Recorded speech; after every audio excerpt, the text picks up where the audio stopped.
Kuna wakati katika maisha matatizo yanafikia mahali kiasi kwamba unajikuta umezidiwa kwelikweli. Unazidiwa kwelikweli, hata akili inachoka. Hata mtu akikusemesha wakati mwingine unashindwa hata kujibu. Watu walikuzoea kukuona umechangamka, lakini unafikia muda unajikuta hujui nini cha kufanya. Lakini sikiliza, matatizo hata wafalme walikuwa wanakutana nayo. Rais wa nchi anakutana na matatizo, awe ni waziri wa nchi waziri anakutana na matatizo, wawe ni wakuu wa mikoa, kila mahali, taifa lolote, hata Marekani, iwe ni Marekani, iwe ni China, mahali popote ambapo unapoweza kupataja wewe, nikwambie matatizo yapo tu. Madam upo duniani, matatizo yapo na utaendelea kuyaona. Lakini leo nataka nikufundishe namna ya kugeuza matatizo kuwa baraka, namna ya kugeuza matatizo unayopitia ili iwe baraka. Sasa tunageuza kwa namna gani? Kuna namna tunavyogeuza. Ukiangalia kwenye Biblia kitabu cha Mwanzo, utaona katika uumbaji neno la Mungu nasema Roho wa Mungu alikuwa juu ya maji akielea, na giza lilikuwa limetanda kila mahali. Alichotumia kugeuza kutoka ili kuwe na mwanga, kuwe na nuru, ilibidi tu atamke. Ilibidi atamke. Alitamka na vitu vikatokea. Iko nguvu katika kinywa ulicho nacho. Mdomo ulionao sio kwa ajili ya kulia chakula tu. Mdomo ulionao sio kwa ajili ya kunywa vinywaji. Mdomo ulionao sio kwa ajili ya kuchapa umbea. Mdomo ambao umepatiwa ni kwa ajili ya kuendeleza kile ambacho Mungu alikuwa akikifanya. Mungu sio msengenyaji. Mungu sio mtu wa kudhihaki watu. Mungu sio mtu wa kusema kwamba atakaa aanze kupanga maovu kwa ajili ya watu. Hapana. Alikuwa anatumia kinywa chake vyema. Ndio maana unaweza ukaona tunafurahia katika dunia hii, ni kwa sababu yale aliyokuwa akitamka yalikuwa ni mema. Sasa angalia katika kitabu cha Nehemia sura ya 13 mstari wa kwanza hadi wa pili. Unaona kabisa ni kwamba mahali hapo ni kwamba wana wa Israeli walikuwa wakilaaniwa na adui. Na walipokuwa wakilaaniwa, ukiangalia ule mstari wa kwanza anasema siku hiyo walisoma katika kitabu cha Musa masikioni mwa watu, na ndani yake alionekana maneno haya yameandikwa ya kwamba Mwamoni na Moabi wasiingie katika kusanyiko la Mungu milele. Lakini mstari wa pili anasemaje? Anasema kwa sababu hawakuwalaki wana wa Israeli. Kwa walipoacha kuwalaki walifanya nini? Anasema kwa sababu hawakuwalaki wana wa Israeli kwa chakula na maji, bali walimwajiri Balaamu. Walimwajiri Balaamu juu yao ili awalaani. Lakini Mungu aligeuza ile laana kuwa baraka. Mungu alichokuwa anakifanya ni kugeuza ile laana kuwa baraka. Ndio maana ni vyema sana kutembea na Mungu. Ndio maana ni vyema sana kuishi na kufanya yale mapenzi ya Mungu, ili awe anafanya vitu kama hivyo. Wakati mwingine kwamba hata hujafanya maombi, yeye anaweza akageuza. Kinywa ulichopewa kina uwezo vile vile wa kugeuza. Ukisoma Kumbukumbu la Torati sura ya 30 mstari wa 19, anasema Mungu anasema nazishuhudia mbingu na nchi juu yenu hivi leo, anasema ya kuwa nimekuwekea mbele yako uzima na mauti. Mungu anasema nimekuwekea mbele yako uzima na mauti. Anasema ameweka vile vile baraka na laana. Anasema basi chagua uzima. Mungu amekwisha kuchagulia kabisa.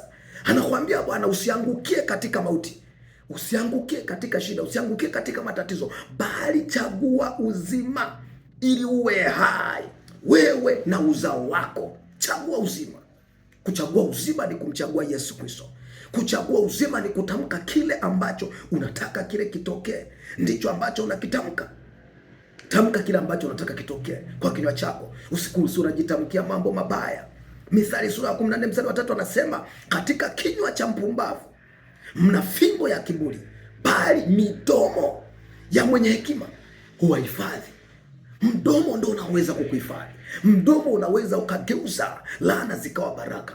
Mdomo unaweza ukageuza hali mbaya ikawa ni hali njema. Mdomo wako unatamka vitu gani? Mdomo wako unatamka nini? Yes, yanaweza kuwa matatizo yanaonekana, shida zinaweza kuwa zinaonekana kweli zinatokea katika maisha yako. Unaweza kuona kabisa unapitia shida, unapitia magonjwa, lakini kile unachotamka ni kitu gani unatamka ili kuweza kuovercome hiyo situation. Kile unachotamka ndicho ambacho kinaangaliwa. Mungu mara zote anaangalia kile ambacho tunatamka. Ukiwa unatamka matatizo, ina maana unaalika matatizo ya kufuate katika maisha yako.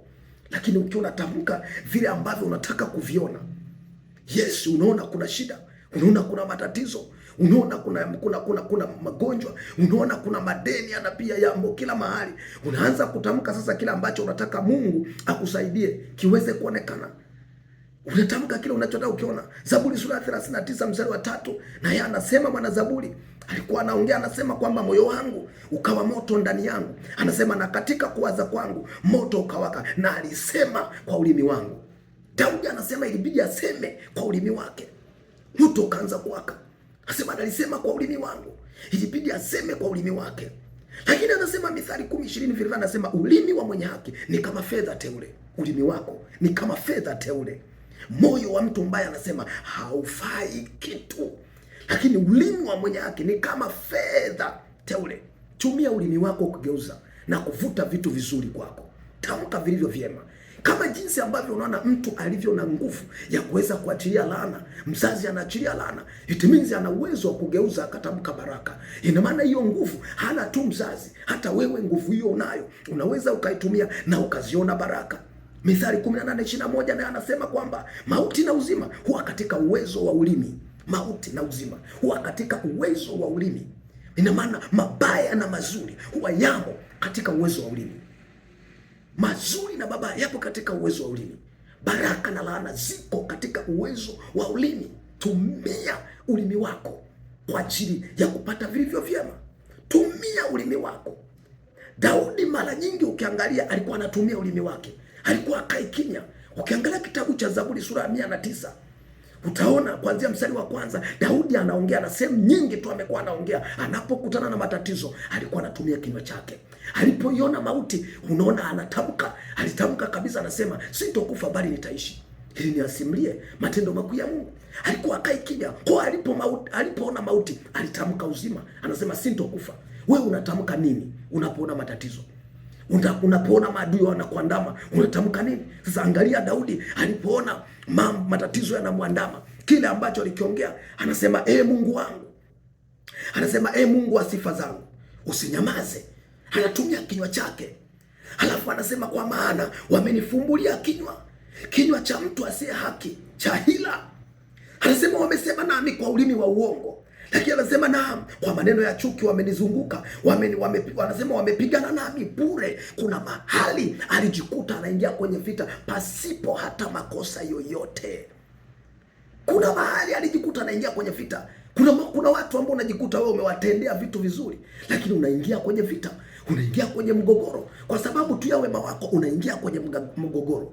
Sasa tumia kinywa chako kugeuza hali ambayo inakutina kukabili. Hali iliyo mbele yako igeuze kwa jina la Yesu Kristo aliye hai. Angalia ukiruka ukaenda mstari wa 4, anasema badala ya upendo wangu wao hunishitaki ijapokuwa naliwaombea. Anasema vile vile mstari wa 5 wamenichukiza mabaya. Anasema wamenichukiza mabaya badala ya mema, na chuki badala ya upendo wangu. Kile alichokifanya sicho walichompatia. Alifanya mambo mazuri, lakini Daudi akambulia kulipwa mabaya. Na hiyo ni kawaida ya binadamu. Mwanadamu ambaye hajampokea Yesu, hayo tarajia kuyaona. Unaweza ukatenda wema lakini ukaishia kwenye matatizo. Ili hizi baraka zionekane katika maisha yako, you need Jesus. Unamhitaji Yesu. Unamhitaji Yesu. Ndio maana tafuta mahali ambapo Yesu anahubiriwa na kumuishi katika roho na kweli. Mahali ambapo wanahubiri, sio wanahubiri tu halafu wanaishia tu kunena neno la Mungu, lakini wananena neno la Mungu na vile vile wanaishi sawa sawa na kile wanachokihubiri. Naomba Mungu akuelekeze na akuongoze mahali salama ambapo kuna mtumishi wake atakaye kulea na kukukuza, ili uweze kuziona hizi baraka zikitukia katika jina la Yesu Kristo aliye hai. Amen.